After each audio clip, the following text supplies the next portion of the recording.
Salah satu cara ni ialah tuan semua ialah kita jangan membenci orang. Jangan sekali-kali kita membenci orang yang berbuat jahat ke atas kita tuan semua. Jangan benci.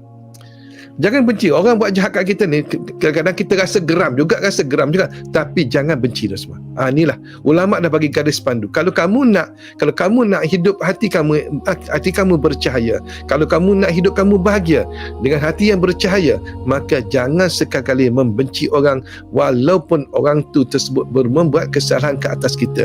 Dia buat jahat ke atas kita.